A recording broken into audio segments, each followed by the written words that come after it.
Esta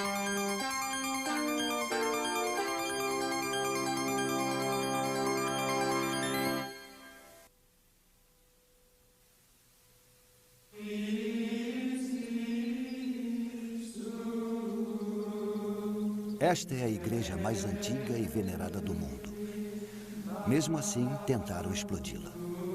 Estou na basílica que por séculos foi considerada a igreja mais importante de Roma, aliás, de toda a cristandade ocidental, São João de Latrão. Esta igreja foi fundada por Constantino o Grande no ano 314. Ela recebe fiéis há mais de 1.600 anos. Até que em 1993, na nossa década, uma bomba explodiu, danificando gravemente a antiga basílica, uma bomba plantada por terroristas. Eu sou Edmund Purdon.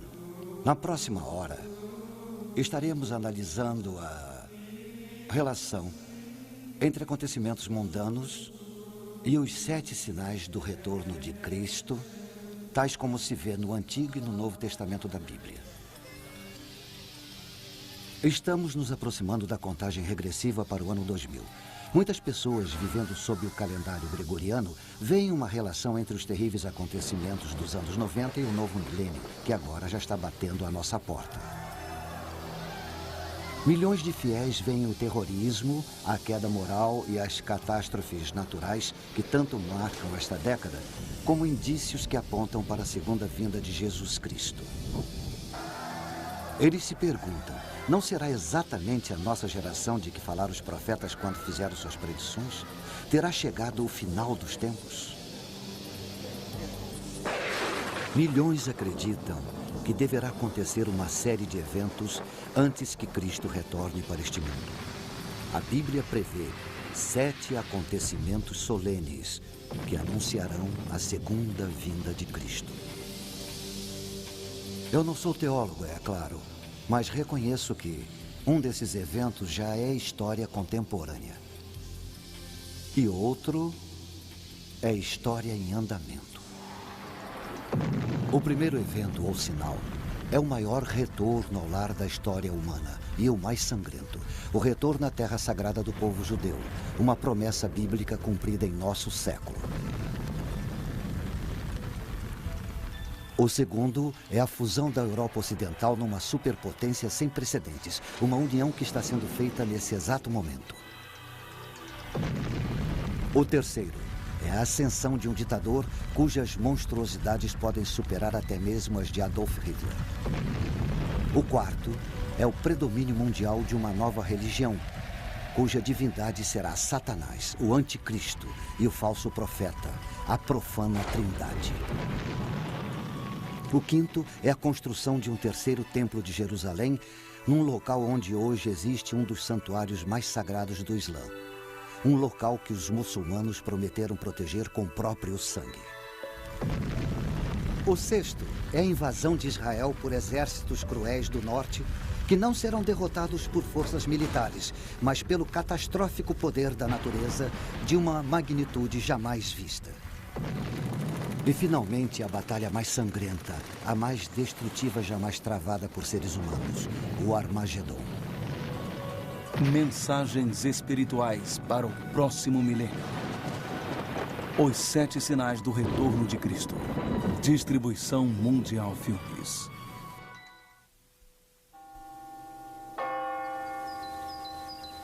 Mil anos antes de terem colocado a bomba, São João de Latrão era a igreja do Papa. Na véspera do Ano Novo, do ano de 999, o Papa Silvestre II fez uma missa aqui para uma congregação profundamente contrita, marca do arrependimento pelos seus pecados. Muitos dos ricos da congregação tinham doado suas terras, outros libertaram seus escravos. Agora aguardavam temerosos que os sinos da igreja finalmente anunciassem um novo milênio e a segunda vinda de Jesus Cristo.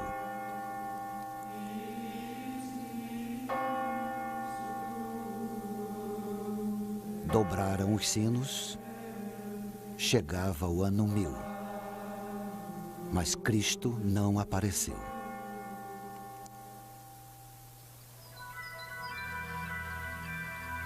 Sendo assim, o sol nasceu no primeiro dia do começo de um novo milênio.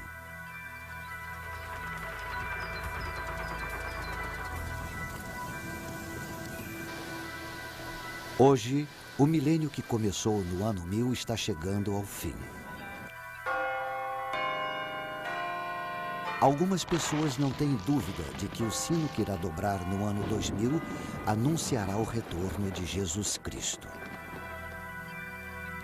As pessoas procuram sinais, explicações para o aumento de tragédias nos anos 90, terremotos repentinos, vulcões lançando nas alturas jatos de lava incandescente e vapor, escuridão de dia, furacões terríveis e frequentes, assassinatos, terrorismo que nem o governo mais poderoso do mundo parece capaz de evitar, a carnificina da guerra e a ameaça da AIDS.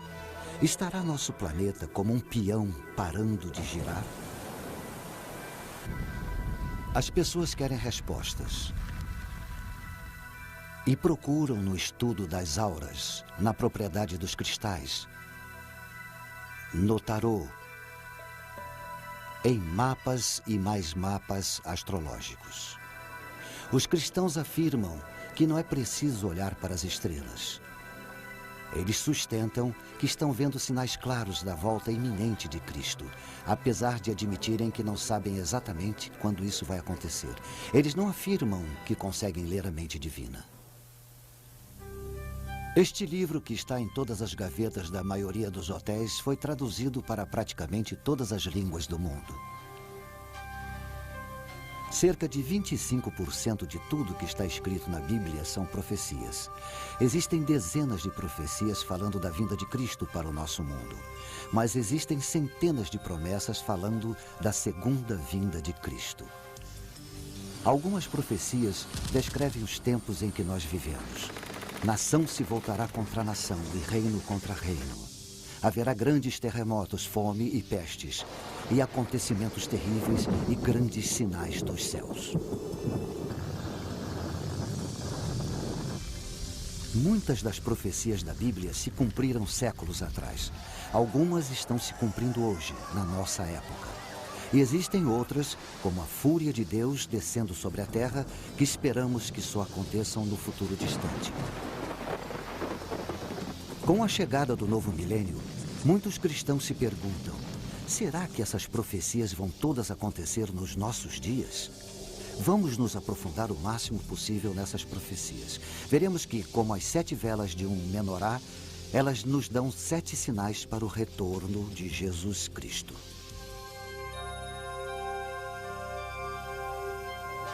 Vejamos o primeiro sinal, a devolução de Israel. As profecias são muito claras. Cristo não voltará para esse mundo antes que o povo judeu tenha de volta sua nacionalidade. No dia de Ano Novo do ano 1000, os cristãos não tinham o que temer. Na época, o povo judeu estava espalhado por todo o mundo. Com a aproximação do ano 2000, os judeus podem comemorar seu retorno para a terra que Deus havia prometido para eles. E eles a transformaram numa terra e tanto. Os restos ressequidos do passado voltaram à vida. Milhares e milhares de árvores foram plantadas. O deserto foi transformado num pomar. Os israelenses modernos se mostraram dignos de uma promessa ancestral, mas não sem derramamento de sangue. O povo judeu, como nação, começou quando o patriarca Abraão obedeceu à vontade de Deus. Sai-te da tua terra, para a terra que eu te mostrarei. Esta é a terra que Deus prometeu a ele. Importante centro entre a Ásia e a Europa, no coração de onde nasceu a civilização. Uma terra de montes bucólicos e ricas praias salineiras. Geograficamente, os antigos judeus foram pegos no fogo cruzado entre as forças do Egito e da Assíria, e cercados por povos decididos a expulsá-los da terra que eles acreditavam que Deus destinara para eles. Dessa época até hoje, a Terra Prometida sofre com guerras constantes. Com o tempo, a Assíria conquistou o reino de Israel ao norte. Suas 10 tribos se perderam na história. Mais tarde, o reino de Judá ao sul foi esmagado pelas forças de Nabucodonosor e seu povo foi levado prisioneiro para a Babilônia. Até que os persas destruíram a Babilônia e os descendentes de Abraão ficaram livres para voltar para a Terra Prometida. Mas a Terra Prometida estava ocupada por Roma. Roma construiu cidades, Roma construiu termas, Roma construiu anfiteatros e Roma trouxe seus deuses. O jugo romano era mais pesado do que os judeus podiam carregar. Eles se rebelaram e foi um levante que a poderosa Roma levou quase 4 anos para neutralizar. Enfim, a fúria de Roma se abateu sobre Israel com violência. Houve uma explosão de judeus em fuga que atingiu todos os cantos conhecidos do planeta. Em seu exílio, eles confiaram na promessa feita pelos profetas. Assim diz o Senhor dos Exércitos: Eis que salvarei o meu povo, tirando-o da terra do Oriente e do Ocidente. E os trarei, e eles habitarão no meio de Jerusalém. Eles serão o meu povo. Mas Jerusalém caiu nas mãos de forças muçulmanas que trouxeram o Islã. Durante séculos, a terra chamada Palestina fez parte do Império Turco-Otomano, até que os turcos foram derrotados na Primeira Guerra Mundial. Isso permitiu o retorno de alguns judeus para sua terra original. Até que nos anos 30, da Alemanha nazista chegaram ondas de ódio aos judeus, que obscureceram as perseguições do passado. Os judeus foram marcados com estrelas amarelas. As lojas judias foram destruídas. Sinagogas foram incendiadas, algumas vezes com a congregação dentro. Aos milhões, os judeus foram levados para campos de concentração num programa que visava a extinção do povo judeu de uma vez por todas. Explode a Segunda Guerra Mundial. Depois da derrota da Alemanha, os judeus sobreviventes do Holocausto foram para as costas de sua antiga terra natal para serem rechaçados em seguida. Então, depois de 9 meses de discussão, as Nações Unidas votaram pela divisão da Palestina no Estado árabe e no outro judeu. Em 14 de maio de 1948, nasceu o novo Estado de Israel. E com ele, o primeiro sinal do retorno de Cristo. As pessoas dançaram nas ruas. Elas vieram cantando. Judeus tão diferentes entre si como Marrocos é diferente de Manhattan. Judeus dos casbás e dos bazares, dos bairros de alfaiates de Nova York, dos esconderijos em Amsterdã, da Inglaterra e da Suíça, do refúgio na Suécia, da Índia e Etiópia, do Iêmen e Detroit. Eles possuíam um laço de união bíblico com uma terra que a maioria nunca tinha visto. Também designarei lugar para Israel e o plantarei ali, para que habite no seu lugar e não mais seja perturbado. Estas palavras do profeta Amós foram ditas há cerca de 2.700 anos. A devolução de Israel para o mundo parecia um sonho impossível, mas uma por uma as barreiras que o impediam foram afastadas. Pelas mãos de Deus, muitos acreditam. Este sinal surgiu em nossa época. Quantos mais se seguirão?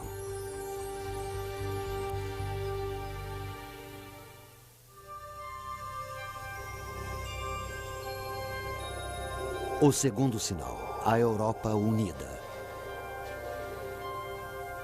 Respondeu o rei: verdadeiramente o vosso Deus é Deus dos deuses, o Senhor dos reis e o revelador dos mistérios.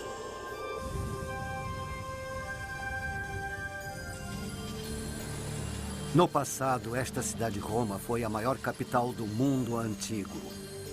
Hoje, Roma ainda é capital. Uma capital de um dos muitos países do oeste europeu que formaram uma confederação denominada UE, ou mais popularmente União Europeia. A União Europeia é dinâmica. Ela alimenta o ideal de uma Europa unida, integrando os países membros econômica e politicamente. Ela prevê políticas comuns no comércio, na agricultura Isso exige um sistema monetário europeu único para todos os países membros. Ela mantém um parlamento multinacional. Se a União Europeia decidir formar um exército comum europeu, ela emergirá como o Império Romano do século XXI. Incrivelmente, toda a operação da União Europeia foi prevista há cerca de 1.600 anos. Isso aconteceu na Babilônia, a lendária Babilônia dos Jardins Suspensos. O rei Nabucodonosor teve um terrível pesadelo e mandou chamar um visionário judeu chamado Daniel para que o acalmasse. Daniel disse para ele: Ó rei, subiram os teus pensamentos sobre o que viria no futuro. Ele continuou falando de uma enorme estátua de 4 metais de vários graus de dureza, referentes a grandes impérios do mundo antigo. A cabeça de ouro é a Babilônia. O peito e os braços de prata, o Império Persa. E o ventre e as coxas de bronze eram os conquistadores gregos. O triunfo de Roma sobre os outros é representado pelas pernas de ferro da estátua. Muito interessantes são os pés de ferro e barro. Os 10 dedos simbolizando 10 nações que cederão sua soberania a Roma. Daniel também teve uma visão do futuro. Foi tenebrosa. Ele viu 4 terríveis animais saindo de dentro do oceano. O primeiro, o leão alado da Babilônia. O segundo, um urso simbolizando o Império Persa. O terceiro, um leopardo simbolizando Alexandre o Grande e seu império. O quarto animal, o mais terrível de todos, Roma, que devoraria os outros 3. Ele tinha grandes dentes de ferro. Ele devorava e fazia em pedaços suas vítimas e tinha 10 chifres. O profeta continua e diz que só depois que este superpoder de Roma for destruído, Cristo voltará para a terra e estabelecerá um domínio eterno que não passará. Mas a ideia de uma Roma imperial nunca morreu. Os fantasmas dos Césares continuaram assombrando as lideranças europeias. No século VIII, Carlos Magno foi coroado Sacro Imperador Romano. O Sacro Império Romano atingiu seu ápice durante a Renascença, com Carlos V. Napoleão desejou tanto o poder do Império Romano que se autoproclamou imperador. Roma chegou viva ao século XX com Tsar Nicolau e o Kaiser Wilhelm. Os títulos Tsar e Kaiser vêm de César. Benito Mussolini considerou-se durante os 21 anos de ditadura na Itália um César. Com grande entusiasmo, as pessoas o saudavam como Il Duce, Duce, que significa nosso líder, nosso líder. Ele devolveu o antigo nome romano para o Mediterrâneo, Mare Nostrum, nosso mar. O símbolo de seu governo de ferro foram os fasces, um feixe de varas exibido na Roma antiga como símbolo da autoridade. Enquanto governou, ele foi uma prova solene de que, mesmo no século XX, o espectro da Roma imperial nunca chegou a morrer. Hoje, as bandeiras da União Europeia flamulam por cima de muitos dos antigos territórios imperiais. Os Estados Unidos da Europa. Este era o sonho pós-guerra de Winston Churchill e de Konrad Adenauer, o primeiro chanceler alemão depois da rendição nazista. Para esse fim, em 1958, os líderes europeus se reuniram no Monte Capitolino e fundaram o Mercado Comum Europeu, que se desenvolveu até tornar-se a União Europeia que conhecemos hoje. Se a União Europeia for de fato a coalizão de 10 países prevista pelo profeta Daniel, ela irá se tornar uma superpotência política. Industrialmente, ela será uma das potências mais produtivas da Terra. Ela vai sustentar um gigantesco exército multinacional com as armas mais avançadas. E diz o profeta, vai impor um único credo, um jugo religioso a todos dentro de sua esfera. Quem será o senhor dessa superpotência política, esse gigante econômico, esse colosso militar?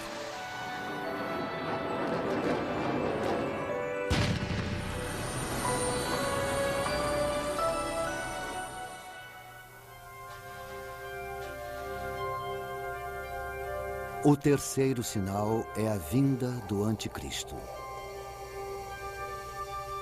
E eis que entre eles subiu outro chifre, pequeno, diante do qual 3 dos primeiros chifres foram arrancados.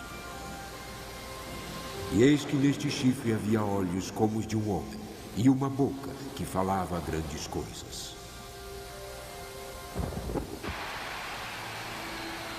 O profeta Daniel previu a ascensão de um ditador de uma confederação de 10 países com quartel-general em Roma. Ele vai se posicionar contra Cristo nos últimos dias antes da segunda vinda. Ele previu um homem que arranca todos que se opõem a ele em sua ascensão até o poder absoluto. Seus olhos, os olhos de um homem, demonstram aguda inteligência.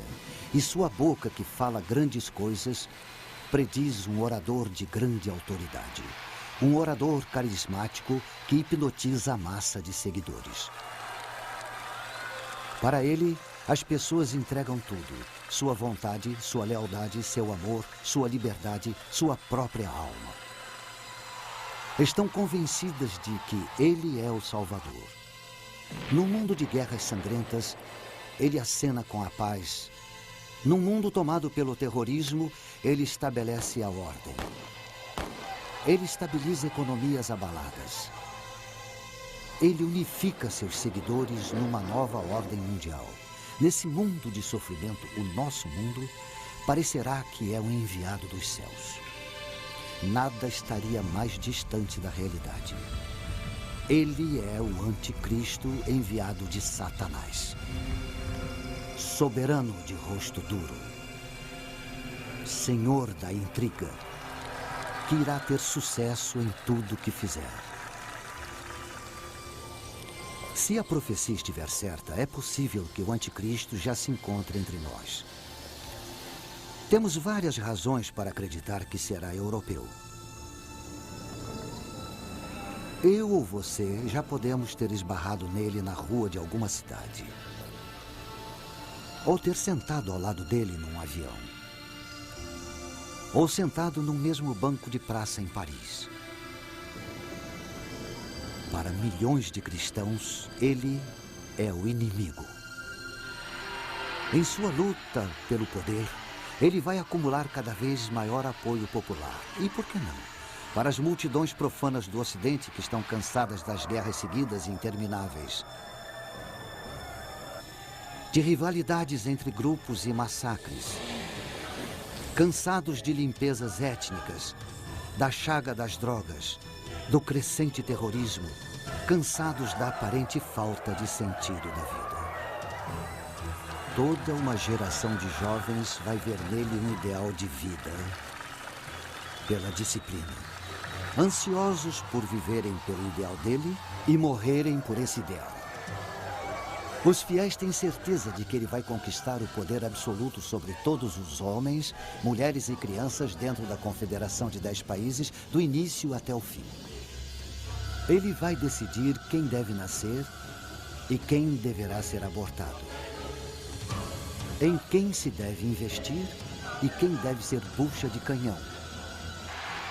Porque sua insinuante plataforma de paz um dia irá se tornar um trampolim para a guerra. Ele vai decidir quem dentre os velhos deverá ser eliminado depois de não ser mais útil. E não vai tolerar discordância nem discussão. Para compreender toda a sedução e o enorme poder do anticristo, podemos nos voltar para o passado, para a triste primeira metade do século XX. Adolf Hitler oferece uma visão plausível do que podemos esperar do anticristo. Realmente, quando Hitler estava no poder, havia quem acreditasse que ele era de fato o anticristo. Isso é compreensível se estudarmos o rosto de Hitler. É claramente o mesmo do rei de rosto duro, previsto pelo profeta Daniel. Hitler, com certeza, foi um mestre da intriga. E os olhos? Astúcia, aguda inteligência. E quanto ao que Daniel disse sobre o ditador com uma boca que dirá grandes coisas, Hitler foi um enfeitiçador. Mediante uma série de comícios públicos planejados e sua própria oratória hipnótica, Hitler se tornou o líder supremo da Alemanha. Ele dizia que só queria devolver à Alemanha seu lugar correto entre as nações do mundo pacificamente. Um arauto da paz. Os cristãos acreditam que é assim que o anticristo vai se apresentar em sua subida ao poder. Se anexasse a Europa a seu terceiro Reich, Hitler seria o senhor de praticamente todas as colônias europeias mais importantes do Império Romano. Era apenas uma questão de mudar sua capital de Berlim para a própria Roma. Mas Britânia, a Grã-Bretanha, recusou-se e o rechaçou. Quando a Segunda Guerra Mundial se voltou contra ele, pareceu menos provável que Hitler pudesse ser o anticristo da profecia. Mesmo assim, Adolf Hitler é o mais próximo que podemos pensar para entender a ideia cristã de um anticristo. Como Hitler, ele irá hipnotizar as massas para depois escravizá-las. O Reich de 1000 anos de Hitler durou menos de 12 anos.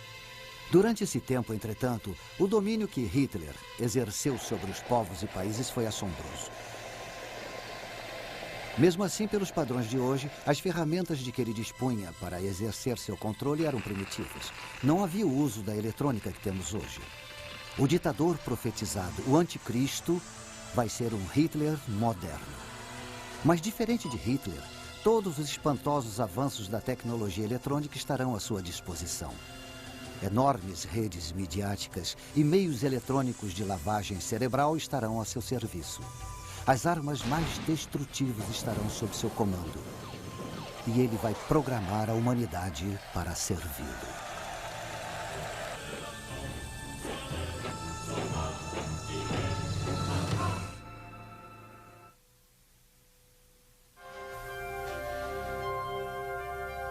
O quarto sinal. Uma nova religião mundial. Também vi uma de suas cabeças como se fora ferida de morte, mas a sua ferida mortal foi curada. As últimas décadas desse milênio já assistiram a um sem número de assassinos e quase assassinos de chefes de Estado. O atentado contra a vida do presidente Ronald Reagan. O presidente foi ferido e sobreviveu, mas tentativas em outros líderes foram bem-sucedidas. O premier egípcio Anwar al-Sadat, Indira Gandhi, primeira-ministra da República da Índia, Yitzhak Rabin, de Israel. Os cristãos se assombram com o assassinato do anticristo, descrito no último livro da Bíblia, o das Revelações ou o Apocalipse. Ele será ferido, é o que a profecia nos diz, mortalmente ferido. Depois, como por milagre, ficará curado. De certo modo, ele vence a morte.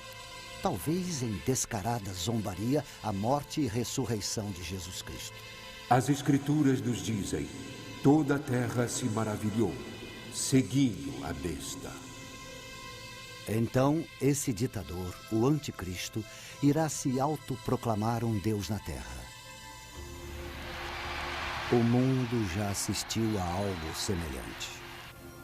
Nós nos lembramos de julho de 1944. Vários oficiais de alta patente do exército alemão conspiraram para matar Hitler com uma bomba escondida. Uma bomba potente. Milagrosamente, Hitler sofreu apenas ferimentos leves. Para seus fiéis seguidores, Hitler não tinha apenas frustrado a traição. Ele tinha desafiado sobrenaturalmente a morte. Mais uma vez analisamos o ditador demoníaco para entender melhor o anticristo que virá. Enquanto o mundo estava sob seu controle, Hitler trabalhou para tirar Deus de seu trono. Heil Hitler substituiu Vá com Deus nas saudações. Nós vivemos por Hitler. Nós morremos por Hitler. Nosso Hitler, nosso Senhor, que impera no admirável mundo novo.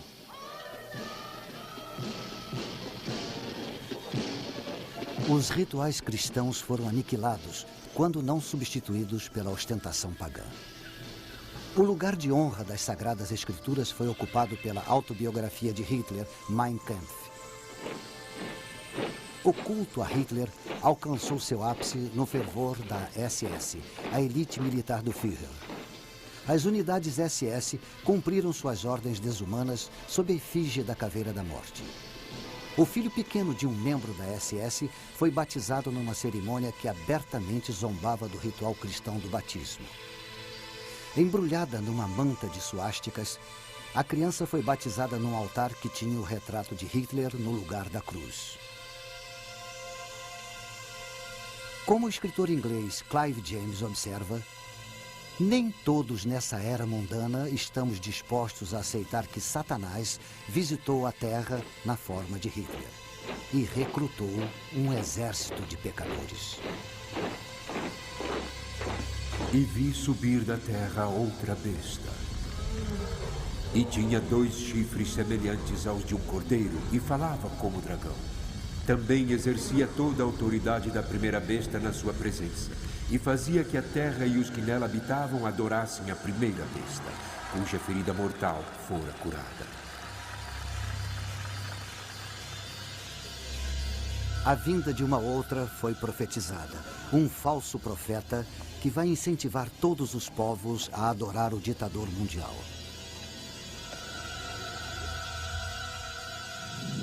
A Bíblia nos diz que ele vai fazer o fogo descer do céu. Mesmo assim, ele não fará de si mesmo objeto de adoração. Em vez disso, irá dirigir a adoração do povo para o ditador, o anticristo. Ele fará as mentiras do anticristo parecerem verdade. E assim, esse ditador, economicamente e militarmente o mais poderoso que o mundo jamais conheceu, irá se considerar divino. Ele vai tentar imitar os milagres terrenos do Cristo. Se Jesus devolveu a visão aos cegos, ele vai empregar talvez tratamentos médicos ainda desconhecidos para a cegueira. Se Jesus fez os coxos andarem, ele poderá recuperar nervos e músculos atrofiados eletrônica ou quimicamente. Se Jesus fez a filha de Jairo voltar da morte, ele poderá, como Frankenstein, usar espantosas novas tecnologias para tentar igualar o milagre. Ou com poderes satânicos, ele poderá genuinamente dominar o sobrenatural para operar seus milagres. Porque a Bíblia diz que é Satanás quem alimenta esta dupla de anticristo e falso profeta. Desde o princípio, Satanás, o inimigo, o enganador, está determinado a afastar a humanidade de Deus. O fim dos tempos assistirá à maior mentira de todas, Satanás como o Pai, o anticristo como o Filho e o falso profeta como o Espírito Santo. A adoração do homem pela profana Trindade. O mundo poderá festejar tal reviravolta. Nosso mundo ocidental está tomado pela desorientação espiritual. Pequenos profetas surgem em toda parte. Muitos buscadores da verdade são atraídos para as fileiras de cultos bizarros. Em Johnstown, na Guiana, um falso profeta orienta seus seguidores para cometerem suicídio em massa pela ingestão de uma mistura com cianeto. 800 homens, mulheres e crianças caminham para a própria morte. Em seguida, um falso messias provoca a morte de famílias inteiras no Texas. Na Suíça e no Canadá, mais de 50 membros da Ordem do Templo Solar, trajados em vestes cerimoniais, ou tiram suas próprias vidas ou são assassinados por seus companheiros de culto. Os seguidores de outro falso profeta, uma autoproclamada reencarnação de Cristo e Buda, soltam um gás letal no metrô de Tóquio na hora do rush. Milhares de trabalhadores são hospitalizados, alguns morrem. Violência oriunda do fervor religioso. De fato, a adoração da profana Trindade pode não estar longe.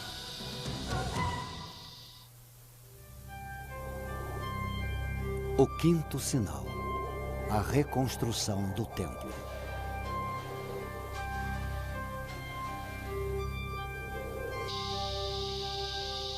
Foi-me dada uma cana semelhante a uma vara, e foi-me dito: levanta-te, mede o santuário de Deus e o altar e os que nele adoram.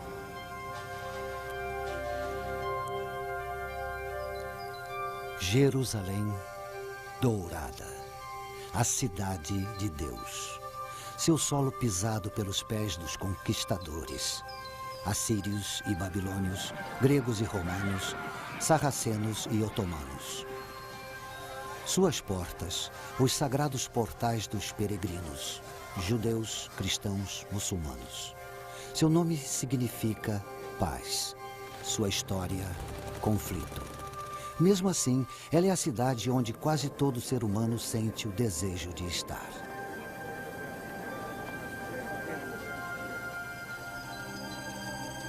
Este é o portão dourado de Jerusalém, silencioso perante a estrondosa profecia. Tanto judeus como cristãos tomam conta desse portão.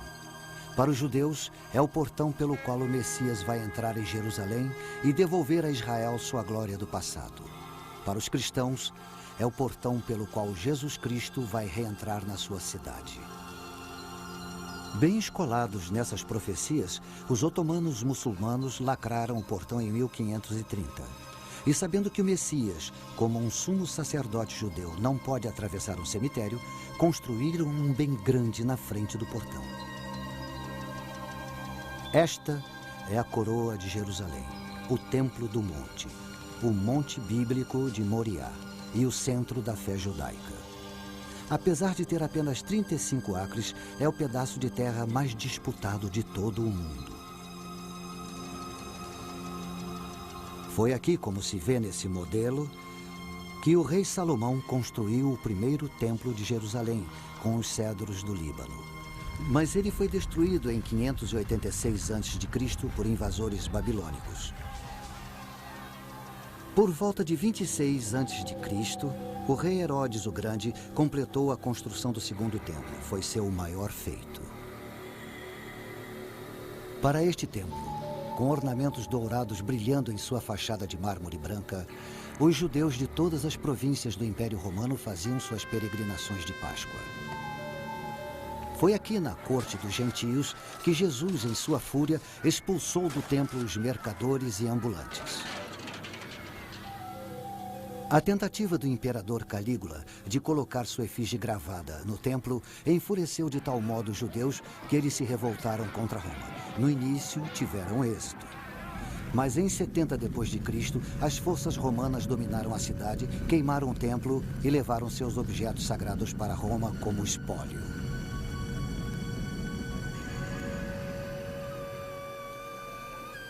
Tudo o que resta hoje dos templos de Jerusalém é uma parede de sustentação feita de pedras enormes de 15 metros de altura chamada Ha-Kotel, ou Muro das Lamentações. De toda a cultura judaica, este é o local mais sagrado. O que encima o monte do templo hoje é uma maravilha da arquitetura muçulmana. O Kubet es-Sakra, ou Domo de Pedra, é tão sagrado para os seguidores de Maomé quanto o templo era para os filhos de Israel. Ele abriga uma rocha sobre a qual, segundo se diz, o patriarca Abraão preparou o sacrifício de seu filho Isaque. É também a rocha da qual, segundo os muçulmanos, o profeta Maomé ascendeu ao paraíso. Cristãos e judeus estão proibidos de orar no domo ou na linda mesquita de Al-Aqsa, que fica próxima. Mesmo assim, o monte é o único local onde os judeus podem construir um novo e o terceiro templo de Jerusalém. E a reconstrução do templo é fundamental para os judeus mais religiosos. O monte do templo. Tanto judeus como muçulmanos reclamam sua posse. Um antigo representante de Jerusalém chamou esse tipo de conflito de uma bomba relógio de dimensões apocalípticas.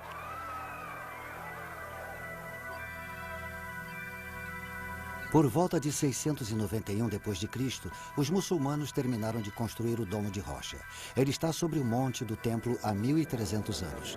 Não estão dispostos a tirá-lo para dar lugar a um terceiro e definitivo templo judeu. Muitos judeus rezam por um milagre. O templo virá do alto, eles dizem.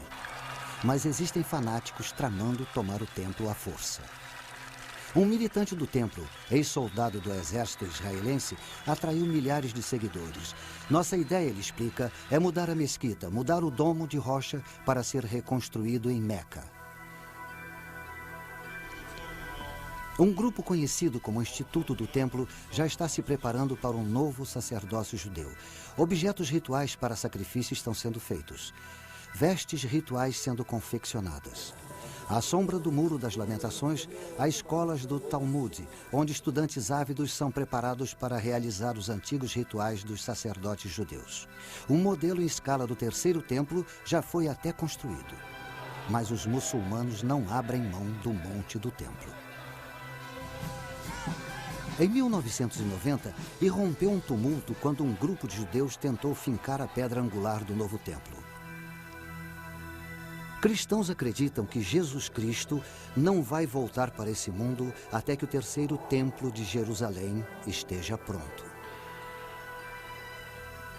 Como isso é possível com esta situação explosiva entre muçulmanos e judeus? E deu-se-lhe autoridade sobre toda a tribo, povo, língua e nação. O ditador dos 10 países irá intervir. Chegando como pacificador, ele irá enganar até o eleito. De uma vez por todas, ele irá apaziguar o conflito sobre o monte do templo. Não haverá mais discussão. O templo será reconstruído. E os filhos de Israel irão regozijar-se. Ele fez mais que resolver um conflito, eles dirão. Ele cumpriu o pacto que o Senhor Deus fez com Abraão. Mas o festejado ditador tem outros pactos a cumprir. Ele fará um acordo pelo qual irá devolver a Palestina para os israelitas.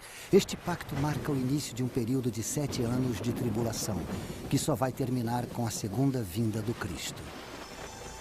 Ele lhes dizia que fizessem uma imagem à besta que recebera a ferida da espada e vivia. Agora, o falso profeta, fonte oculta do poder, entronizará o ditador anticristo no novo templo de Jerusalém.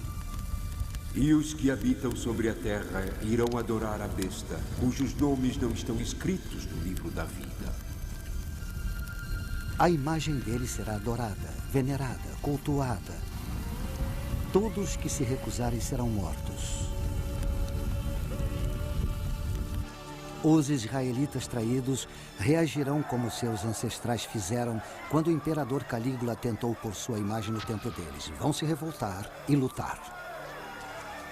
E o ditador os fustiga com tal massacre que irá ofuscar o holocausto de Hitler.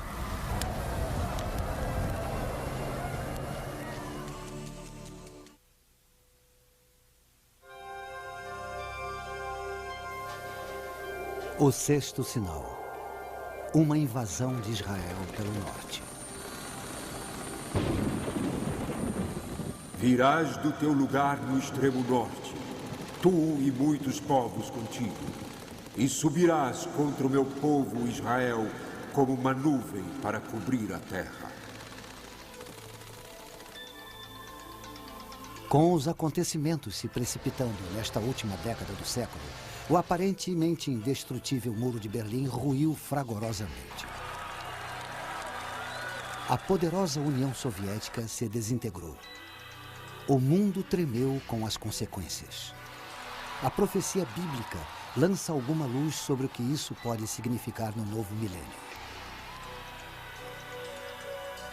Apesar da falsa bondade do ditador, a nação de Israel continua próspera e segura em seu pacto com os Estados Federativos da Europa. Mas as nações árabes, frustradas, se apressam em conseguir aliados. Estudiosos das profecias bíblicas tendem a acreditar que um país do norte irá lutar com eles. Veio a minha palavra do Senhor dizendo: Filho do homem, dirige o teu rosto para Gog, terra de Magog, príncipe e chefe de Meseque e Tubal. Pérsia, Cuxi e os de Put com eles, e Gomer e todas as suas tropas. O profeta Ezequiel prevê uma nova coalizão. As nações da Pérsia e Etiópia, Put e Gomer, sob a liderança de Gog de Magog, para combater os estados federativos da Europa. Exegetas bíblicos discutem muito os nomes nessa profecia. Existe unanimidade sobre alguns e discordância em outros. Gog significa governante do fim dos tempos. E Magog, país que é tanto poderoso quanto aterrorizante. Alguns veem Moscou na palavra Mesek, outros discordam. Antes dos acontecimentos de 1989, era fácil pensar que a União Soviética de Ator seria o Gog de Magog das Escrituras. Com o fim da União Soviética, as opiniões foram repensadas e as antigas forças se agitam. A reunião é possível. Estudiosos têm certeza que a invasão virá do norte.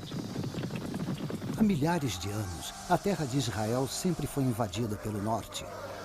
Apesar de norte não ser necessariamente onde fica o país de cada exército invasor. A identidade dos estados membros dessa coalizão é muito clara. Pérsia, o atual Irã, é um deles. A Etiópia, que já foi aliada da antiga União Soviética, é outro. Put é o nome bíblico para o que hoje se chama Líbia. Somente o país chamado Gomer é controverso. Durante décadas, acreditou-se que Gomer era a Alemanha Oriental comunista.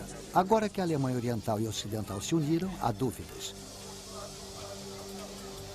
Significativamente, os nomes dos estados recuam até o primeiro livro da Bíblia, até Jafé, o filho de Noé.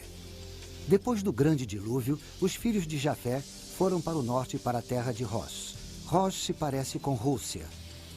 Mas como alguns sábios prudentemente nos lembram, o nome Rússia, derivado do varego Rus, que fundaram o reino de Kiev, não existia até o advento do século IX d.C.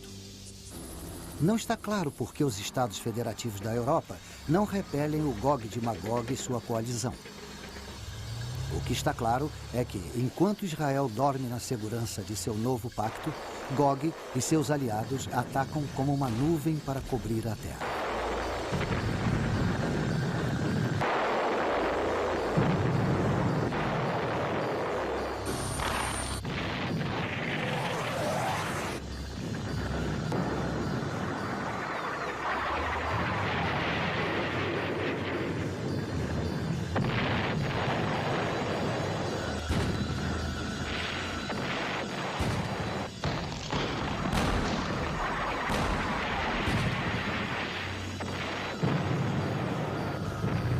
A invasão é um sucesso.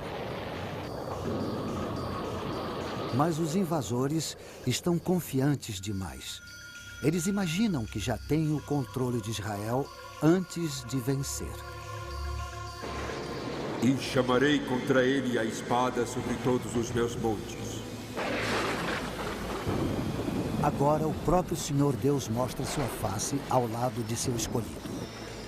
Os peixes do mar, as aves do céu, os animais do campo, e todos os répteis que se arrastam sobre a terra, e todos os homens sobre a face da terra, tremerão diante da minha face.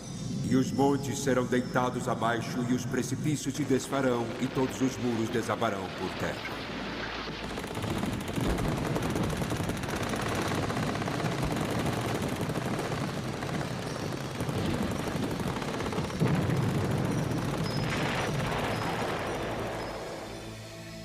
Gog e sua coalizão são destruídos. Tão grande é a devastação que leva 7 meses para enterrar todos os mortos e 7 anos para enterrar todos os terríveis destroços. Mas esta guerra é um mero prelúdio do que está por vir. Zacarias, no Antigo Testamento, profetizou que todos os países vão se lançar contra Israel para travar a batalha do Armagedon. Em 2 de dezembro de 1942, neste local, na Universidade de Chicago, foi feita a primeira fissão nuclear.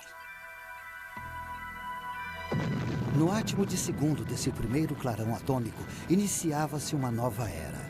A era da energia nuclear e a da guerra nuclear.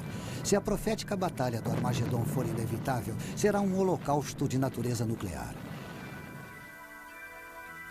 Se isso vier a acontecer, pode-se dizer que a batalha teve sua origem neste local, onde está hoje a escultura comemorativa de Henry Moore. O sétimo sinal. A Batalha do Armagedon. Pois eu ajuntarei todas as nações para a peleja contra Jerusalém.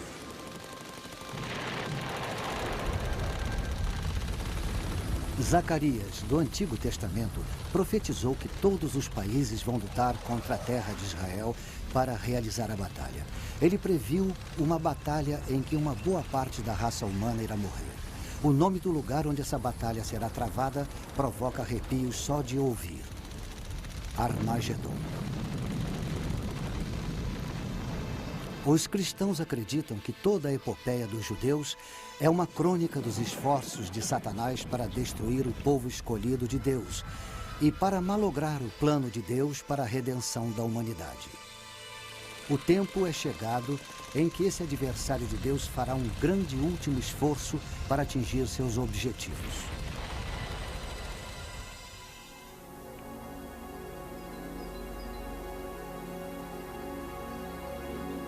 Megido está tranquila agora. No mundo antigo, aqui era um centro de comércio fundamental. Debaixo das ruínas da cidade que estão vendo, estão enterradas 20 outras Megidos, uma em cima da outra. A cidade foi reconstruída 20 vezes. O Vale de Megido se estende do Mediterrâneo até o norte de Israel. Quando Napoleão veio aqui, sua análise militar foi que, na planície de Megido, a natureza tinha criado seu maior campo de batalha. Nós conhecemos Megido melhor por seu outro nome, Armagedon. No interior dos gabinetes do ditador dos Estados Federativos da Europa e de seu falso profeta, o adversário de Deus alicia os inimigos do mundo para lutarem nesse amplo vale.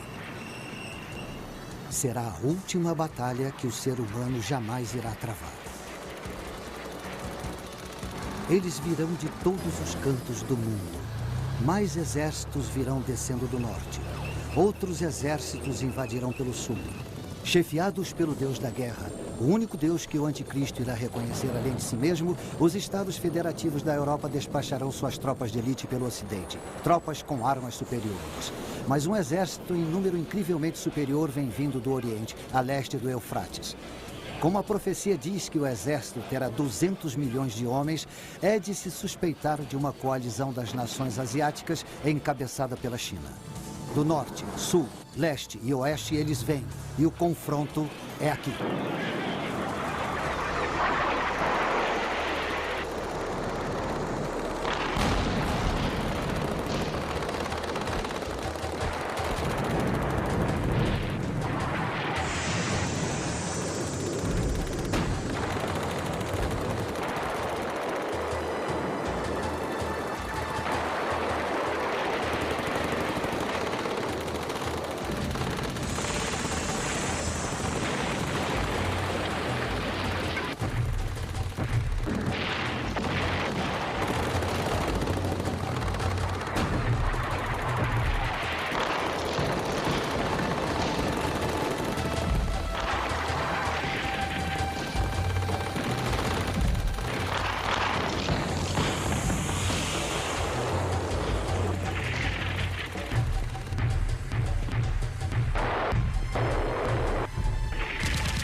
E vi o céu aberto, e eis um cavalo branco, cujo cavaleiro chama-se Fiel e Verdadeiro. No manto sobre a sua coxa tem escrito o nome: Rei dos Reis e Senhor dos Senhores. Cristo, que retornou em sua glória, julga as nações ímpias. De sua cidade sagrada, Jerusalém, ele irá reinar triunfante e seu reino será eterno. A profana trindade está esmagada. Satanás foi banido para sempre. Os redimidos da humanidade vivem no êxtase do reino soberano de Deus sobre o universo.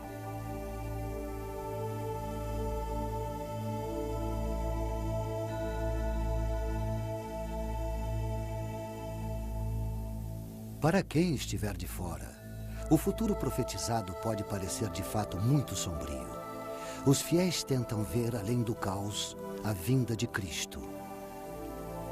Eles dizem que a mensagem da profecia não é temível, é cheia de esperança.